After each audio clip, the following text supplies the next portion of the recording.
नमस्कार दोस्तों, आज मैं आपको बताऊंगा कि जो बांग्लादेश भारत के खिलाफ युद्ध करना चाहता है, जो बांग्लादेश पश्चिम बंगाल, त्रिपुरा, मिजोरम, झारखंड दखल लेने का बात करता है, वो बांग्लादेश भारत पर किस किस तरह से निर्भर है।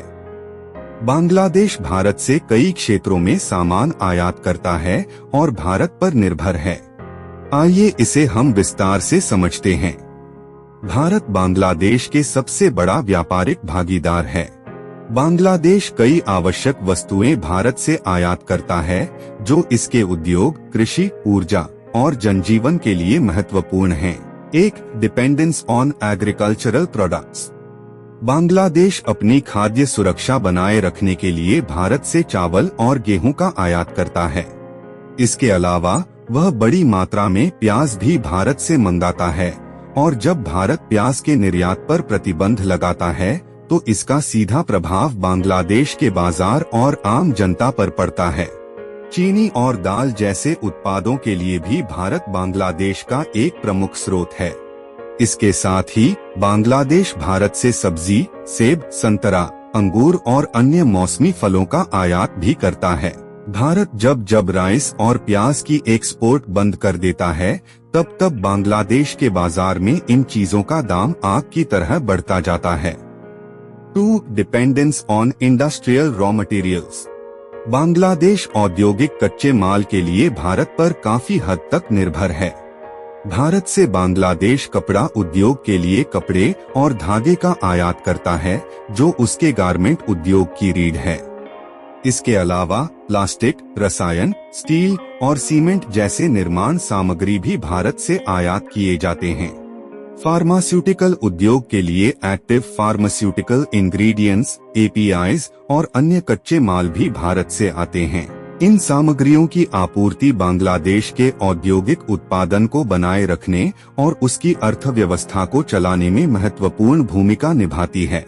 इस तरह भारत बांग्लादेश के लिए औद्योगिक कच्चे माल का एक प्रमुख स्रोत है। साथ ही बांग्लादेश भारतीय पेट्रोलियम उत्पादों जैसे डीजल, पेट्रोल और लुब्रिकेंट्स पर भी काफी हद तक निर्भर है। 3. Dependence on electricity and energy. Bharat ने बांग्लादेश के साथ कई ऊर्जा परियोजनाओं में सहयोग किया है। बांग्लादेश भारत से कई स्रोतों के माध्यम से बिजली आयात करता है, जिससे बांग्लादेश की बिजली आपूर्ति की समस्या हल होती है। मुख्यतः ये आयात सीमा पार ग्रिड कनेक्शन के माध्यम से होता है। प्रमुख स्रोत हैं: 1. पश्चिम बंगाल, 2. त्रिपुरा, 3. मेघालय और अन्य उत्तर पूर्वी क्षेत्र, 4. Adani power plant, Jharkhand. इन स्रोतों के माध्यम से भारत बांग्लादेश को बिजली की आपूर्ति करता है, जो उसकी ऊर्जा जरूरतों का महत्वपूर्ण हिस्सा है। इसके अलावा बांग्लादेश भारत से कोयला आयात करता है, जो बांग्लादेश के सीमेंट और ईंट उद्योग के लिए महत्वपूर्ण है। बांग्लादेश की निर्माण और अवसंरचना परियोजनाओं में भारत से आयातित पत्थर, बालू और स्टील जैसे निर्माण सामग्री का उपयोग किया जाता है। 4. Dependence on medicine and health care. Bangladesh से भारत में इलाज के लिए हर साल हजारों लोग आते हैं। बांग्लादेशी नागरिकों द्वारा भारत में चिकित्सा सेवा प्राप्त करने की प्रवृत्ति कई कारणों से होती है, जैसे बेहतर चिकित्सा सुविधाएं, उच्च गुणवत्ता वाली इलाज और तकनीकी उन्नति। सालाना लगभग 2 से 3 लाख बांग्लादेशी नागरिक भारत में इलाज के लिए आते हैं। यह आंकड़ा समय के साथ बढ़ता ही जा रहा है। बांग्लादेश से आने वाले मरीजों में दिल, कैंसर, किडनी और हड्डी के इलाज से लेकर सर्जरी, डायलिसिस और बाईपास सर्जरी जैसे गंभीर उपचारों की मांग अधिक है। कोलकाता, चेन्नई, हैदराबाद, बेंगलोर, दिल्ली, मुंबई, गुड़गांव, दिल्ली एम्स जैसे अस्पताल में बांग्लादेशी मरीज आते हैं, खासकर ऑर्थोपेडिक्स और कार्डियोलॉजी के लिए। भारत में बांग्लादेशी नागरिकों को इलाज के लिए चिकित्सा वीजा दिया जाता है, जिससे वे अपनी चिकित्सा यात्रा को सुगम बना सकते हैं। चिकित्सा के अलावा बांग्लादेश भारत से मेडिसिन के लिए निर्भर है। भारत बांग्लादेश को सस्ती और गुणवत्तापूर्ण दवाएं उपलब्ध कराता है। भारत से ये देश सस्ते में मेडिसिन इंपोर्ट करके अपने लोगों को बचाता है। 5. Dependence on education and skill development.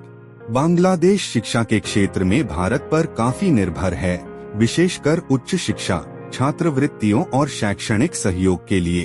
हर साल हजारों बांग्लादेशी छात्र भारत के विश्वविद्यालयों और तकनीकी संस्थानों जैसे IITs, NITs और मेडिकल कॉलेजों में अध्ययन के लिए आते हैं।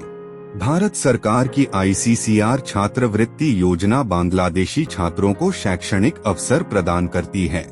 मेडिकल और इंजीनियरिंग शिक्षा के लिए भी भारत बांग्लादेशी छात्रों की पहली पसंद है, क्योंकि यहाँ गुणवत्ता के साथ पढ़ाई की लागत अपेक्षाकृत कम है।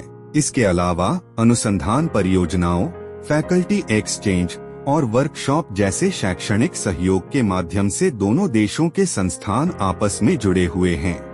भारतीय संस्थानों द्वारा प्रदान किए गए डिस्टेंस लर्निंग और ऑनलाइन कोर्स भी बांग्लादेश के छात्रों के बीच लोकप्रिय हैं। इस तरह भारत बांग्लादेश के छात्रों के लिए शिक्षा का एक महत्वपूर्ण केंद्र है। 6. Disaster management and humanitarian assistance. बाढ़, चक्रवात और अन्य प्राकृतिक आपदाओं के समय भारत बांग्लादेश को तुरंत राहत सामग्री और सहायता प्रदान करता है। कोरोना के समय भारत ने बांग्लादेश को फ्री में जीवनदायी वैक्सीन दिया था। भारत बांग्लादेश की रेल सेवाओं को सुधारने के लिए फ्री में रेल इंजन दिया था। कंक्लूजन। बांग्लादेश भारत पर व्यापार, ऊर्जा, परिवहन, चिकित्सा, शिक्षा जैसे और भी विभिन्न क्षेत्रों में निर्भर है। यह निर्भरता केवल आवश्यकता के कारण नहीं है, बल्कि ऐतिहासिक, सांस्कृतिक और भौगोलिक संबंधों का परिणाम भी है। दोनों देशों के बीच यह गहरी साझेदारी क्षेत्रीय स्थिरता और विकास को सुनिश्चित करती है। लेकिन अब बांग्लादेश के कुछ लोग सिर्फ अपने राजनीतिक फायदे के लिए भारत के खिलाफ गंदी पॉलिटिक्स में शामिल हो चुके हैं। ये धर्म से अंधा देश भारत को सबक सिखाने के लिए अपने ही देश के हिंदू नागरिकों पे निर्मम अत्याचार कर रहे हैं। इस देश के कानून व्यवस्था और जुडिशियल सिस्टम टूट चुके हैं। बांग्लादेश पाकिस्तान से मिलके भारत को सबक सिखाना चाहता है। जो देश खुद एक एक रोटी के लिए तड़पता हो, अब वो देश बांग्लादेश को सहायता करेगा। बांग्लादेश को समझना चाहिए कि बारूद से पेट नहीं भरता। 1971 में भारत बांग्लादेश को स्वतंत्रता गिफ्ट में दिया था। अगर बांग्लादेश के मुक्ति युद्ध में पाकिस्तान के खिलाफ भारत बांग्लादेश को सहायता न करता, तो बांग्लादेश आज देश न बनता। ये देश पूर्व पाकिस्तान बन के रह जाता। बांग्लादेश के मैक्सिमम लोग ये सब भूल चुके हैं। जो देश पाकिस्तान आर्मी के द्वारा अपने लोगों पे चरम अत्याचार को भूल सकते हैं, वो लोग किसी अन्य देश के सहायता को कैसे याद रख पाएगा। बांग्लादेश अब भारत से युद्ध तो करना चाहते हैं, लेकिन ये लोग भूल गए हैं कि भारत ही वो देश है जो 71 में पाकिस्तान को बुरी तरह से हरा के बांग्लादेश बनाया था। तो 2024 में बांग्लादेश का क्या कर सकता है? भारत के साथ अच्छे संबंध बनाए रखने से ही बांग्लादेश का सबसे बड़ा फायदा है। नहीं तो पाकिस्तान की तरह बांग्लादेश भी आटा चावल के लाइन में लगने के लिए तैयार रहे। तो दोस्तों, ये थी वीडियो का अंत। आप इस विषय के बारे में क्या सोचते हैं, वो कमेंट में जरूर लिखिए। वीडियो अच्छा लगा तो लाइक करें और अपने दोस्तों के साथ शेयर करें। अगर आप इस चैनल पे नए आए हैं तो चैनल को सब्सक्राइब करके जुड़े रहिए।